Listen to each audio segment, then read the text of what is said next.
He's back, and he's changing everything. Roman Reigns just shocked the WWE Universe with a return no one saw coming. In a jaw-dropping moment on WWE RAW, the Tribal Chief Roman Reigns made his epic return after a sudden and mysterious disappearance. Just when Braun Breaker looked poised to secure a title shot, Reigns appeared out of nowhere, costing Breaker the opportunity and handing CM Punk a clear path to challenge Gunther for the World Heavyweight Championship at SummerSlam. This video breaks down Roman Reigns' explosive comeback, the implications for CM Punk and Braun Breaker, and how this twist reshapes the road to WWE SummerSlam. Get ready for drama, betrayal, and the return of the most dominant force in sports entertainment. Don't forget to like, comment your thoughts, and subscribe for more breaking WWE updates and story breakdowns. A single sound changed everything. The lights dimmed. The crowd held its breath. And in a moment that felt like it split time in two, Roman Reigns returned. For weeks, he had vanished, no tweets, no sightings, no backstage reports. Nothing. A man once obsessed with control, silence, and tribal order, gone. Fans speculated he was healing, rebuilding, maybe even done for good. WWE made no official statement. Paul Heyman offered only a cryptic nod when asked. The locker room went quiet whenever his name came up. Braun Breaker had already declared him history. CM Punk called him the past. Even Gunther, unchallenged and seemingly unbothered, referred to Roman as irrelevant to this era.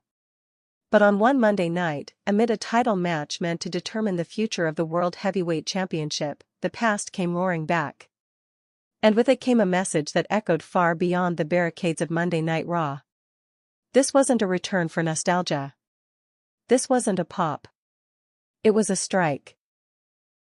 CM Punk and Braun Breaker were locked in a brutal match, a war of endurance, sweat, and arrogance. The stakes? Everything. The winner would move on to SummerSlam to face Gunther for the World Heavyweight Championship, a match that would define legacies.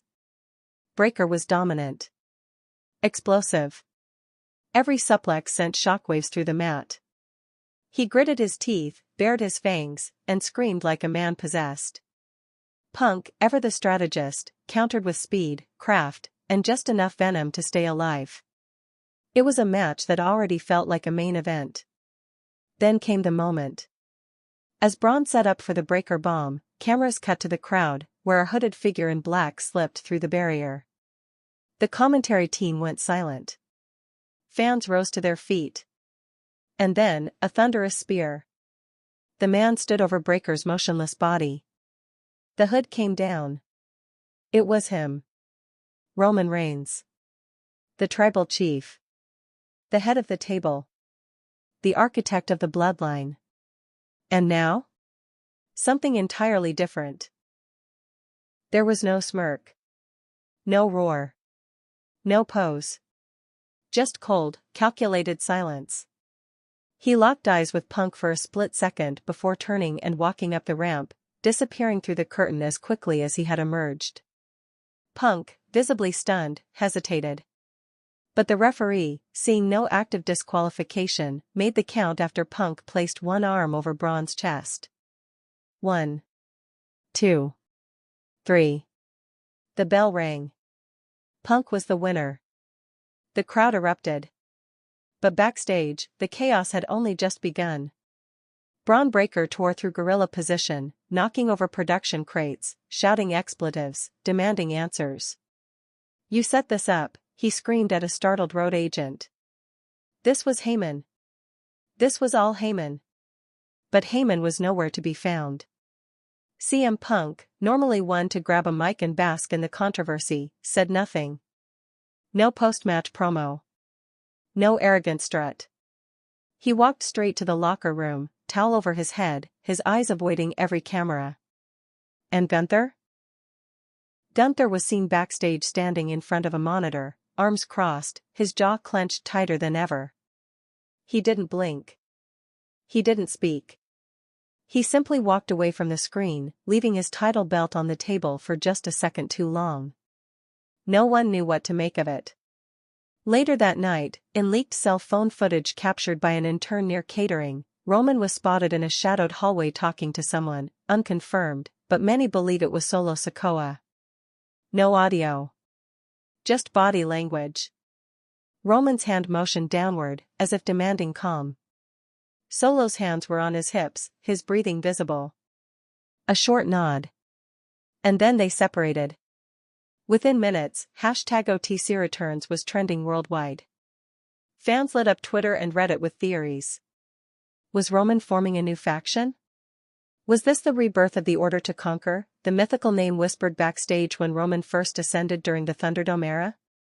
Or was this merely revenge against Braun Breaker for mocking him during his absence? One thing was clear, Roman hadn't forgotten. He hadn't forgiven. And he was far from finished. Insiders later leaked details of Roman's return being kept secret from nearly everyone. Not even the commentary team knew. Corey Graves was caught mouthing "what the F*** as Roman speared Breaker. This wasn't a pop, this was a power play. According to internal memos, Reigns' contract allowed him creative opt-in for select pay-per-view arcs. This means that with the right legal language, he could involve himself in any storyline that impacted championship structure, so long as his interference was non-participatory and unannounced. In other words, the spear was legal. Punk's win stood. Clause 12A. That's the clause the legal team now references in hushed tones. Braun Breaker reportedly stormed into Triple H's office after the match, slamming his gear bag onto the desk, demanding that the match be overturned. But Triple H, calmly reading over the clause in the contract, told him plainly. Roman didn't cost you the match. Your shoulders on the mat did. But there was more. Much more. Because the real question wasn't about Braun. It wasn't even about Punk. It was about why. Why Roman Reigns, who had left behind the chaos, the spotlight, the throne, had come back, only to help the one man who had insulted him just months prior. CM Punk had once called Roman a stooge with a golden spoon. Roman, for his part, had never replied. Now he had. With action. Some believe this was strategy. That Roman doesn't trust Solo Sikoa's rising power in his absence. That Braun Breaker had aligned with Heyman behind Roman's back. That Reigns saw Punk not as an ally, but as a weapon. A tool. A pawn to be moved forward on the board, forcing Gunther out of his shell, dragging Heyman's loyalties into the light, and destabilizing Solo's growing shadow empire. This wasn't chaos. This was chess. And in this game, Roman Reigns had just moved his queen. Backstage, camera footage captured Jey Uso sitting alone, hoodie up, his phone in hand, watching Roman's return on repeat. A few reporters noted that he didn't look angry. He looked worried. As if he knew something the rest of the locker room hadn't caught on to yet. That this return wasn't a return at all. It was a warning. Gunther, meanwhile, reportedly stormed out of the building without speaking to media or management. He did not appear on the post-show conference. No photos. No comment. But later, on a cryptic Instagram story, a single message appeared. I'm not the hunted. I'm the storm. No tags.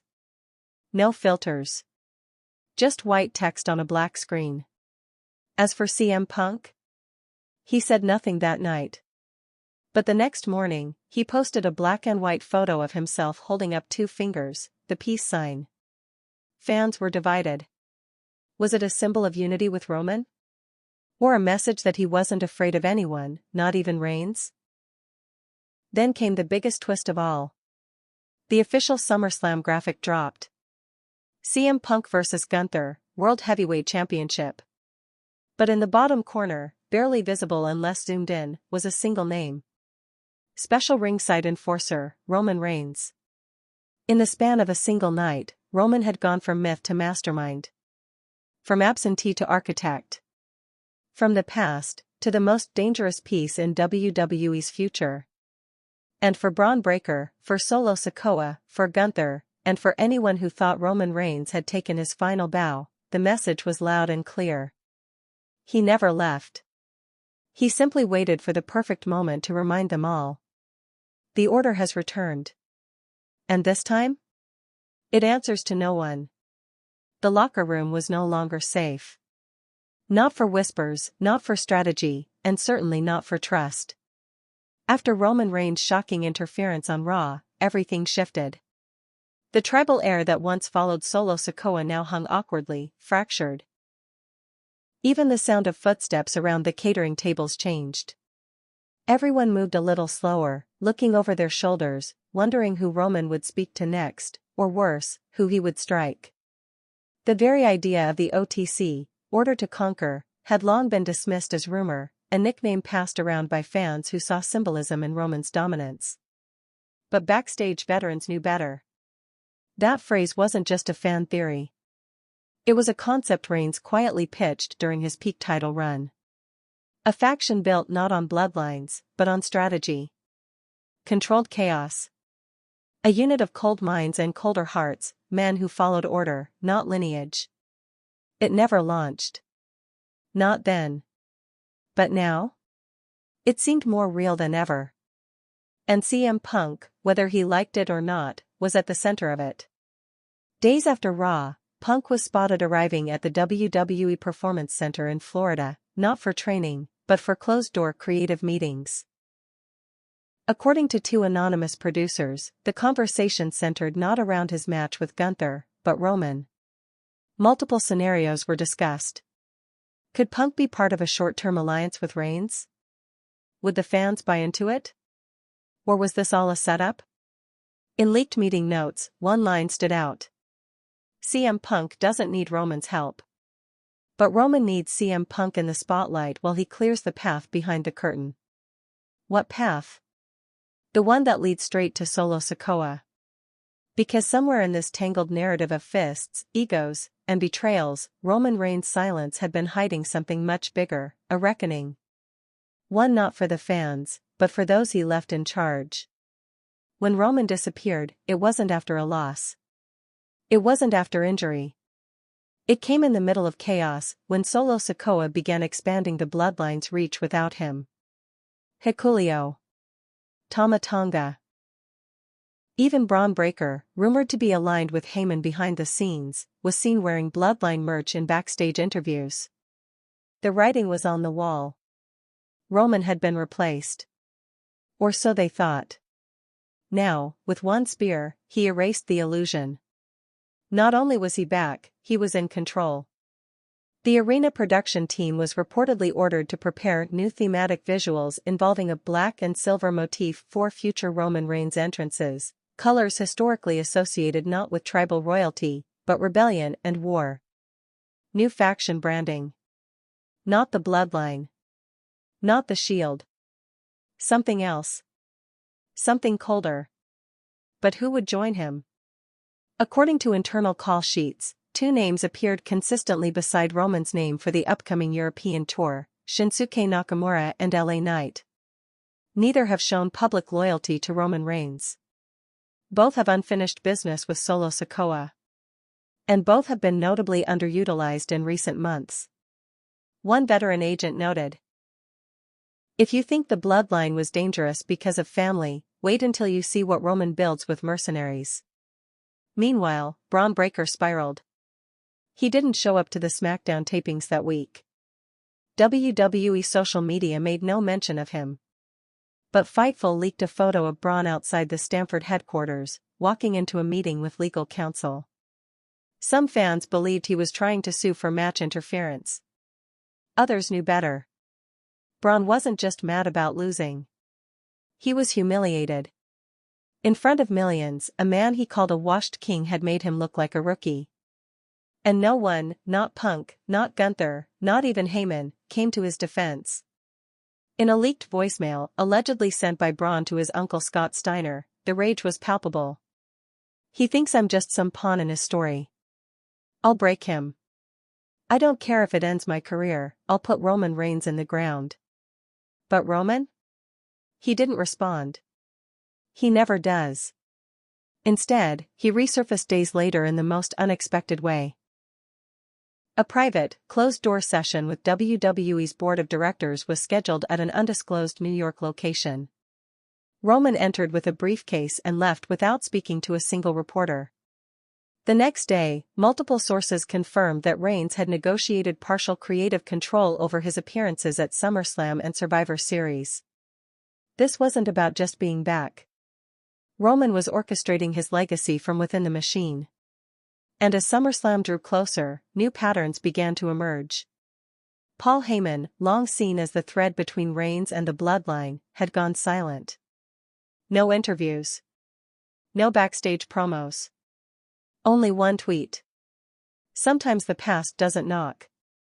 It breaks the door down. Punk still said nothing. But Gunther? He roared. At a live event in Toronto, Gunther took the mic post-match and addressed the swirling rumors. I don't need a stage filled with smoke. I don't need drama. I am the ring general.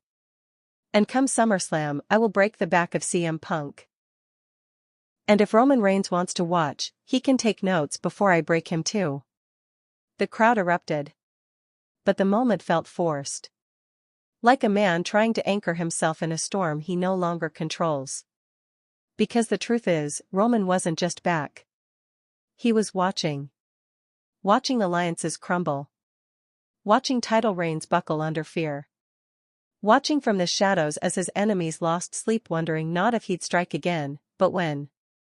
And the scariest part? He didn't need a match to do it. He had power. Legal authority. Creative freedom. And a motive that no one, not Heyman, not Triple H, not even the board, fully understood yet. Backstage cameramen were told to prepare B-roll of slow-walking corridors and dim-lit locker rooms. The message was clear. Roman wasn't here to fight. He was here to haunt. A ghost with gold in his eyes and betrayal in his rearview. As one commentator whispered off mic at the end of Raw. Roman Reigns isn't returning to take his seat at the table. He's flipping the damn table over. And now, with SummerSlam looming, the WWE Universe is left with a chilling question. Has Roman Reigns returned to restore order, or to destroy everything in his path? Only one thing is certain. The war has begun. And this time, there will be no kings. Only conquerors. 3 nights before SummerSlam, inside a private media suite at Allegiant Stadium in Las Vegas, the lights were low, the air buzzing with anticipation, and not a single camera dared pan to the luxury box perched in the shadows. Security guards stood shoulder to shoulder outside the entrance, turning away curious staff, camera operators, even executives. Because inside that room, sat Roman Reigns. He watched the final SummerSlam promo reel play across the giant LED board, Gunther vs. CM Punk. The ring general versus the voice of the voiceless. 2 giants of ego, of legacy, of philosophy. But Roman wasn't watching to be entertained. He was calculating. Quiet. Still. Eyes locked, fists pressed under his chin. Not as a former champion. Not as a returning hero. But as a predator observing his prey before the hunt. No one had seen him enter the building. No one had seen him exit. But word of his presence spread fast. By morning, rumors erupted across wrestling news outlets. Roman Reigns secures executive pass for SummerSlam control room. Triple H authorizes private access for Roman during main event. Is this Roman's shadow coup? And then, without warning, it dropped. The final card change. WWE's official channels posted the SummerSlam match graphic with a last-minute twist. CM Punk vs. Gunther, World Heavyweight Championship, Special Enforcer, Roman Reigns. But this time, Roman wasn't watching from the outside. He would be at ringside. In a tailored black suit. Wearing no tribal beads, no gloves, no vest. Just silence and power in human form. For CM Punk, the development wasn't a welcome one.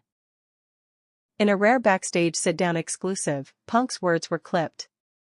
Cold. I didn't ask for his help. I don't trust him. If he gets in my way, I'll knock him out like anyone else. But even as he spoke, something in his eyes flickered. A flash of unease. A flicker of memory. The last time someone underestimated Roman Reigns, they lost everything. As for Gunther, the ring general responded the only way he knows how, in combat. That Friday night on SmackDown, he obliterated Ricochet and then took the mic to address the elephant in the room. Roman Reigns may dress like a king. He may walk like a god. But at SummerSlam, he will stand powerless, while I humble his puppet. The crowd booed. But Roman didn't respond. He wasn't interested in words. He'd already begun moving his pieces. Because just 2 hours before SmackDown went live, LA Knight was spotted leaving a meeting with Roman's personal agent. No cameras. No interviews. Just a handshake in the shadows. And the next day? Nakamura posted a cryptic video on Instagram, a slow pan across his katana collection, ending with a black ring vest folded neatly on the table, topped with a silver R pin. Fans exploded with speculation. Was Roman building a new faction under everyone's nose? Was this the true order to conquer? One that didn't rely on legacy, but on warriors with scars and scores to settle? As SummerSlam night arrived, Allegiant Stadium roared with 60,000 fans hungry for resolution. For dominance.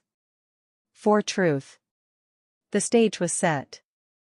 CM Punk walked out first, stoic, focused, pacing like a man walking into war. Then came Gunther, draped in silence and gold, eyes locked forward, already envisioning another dismantling. And then? Roman. He walked slowly. Deliberately. The lights didn't flicker. There was no pyro.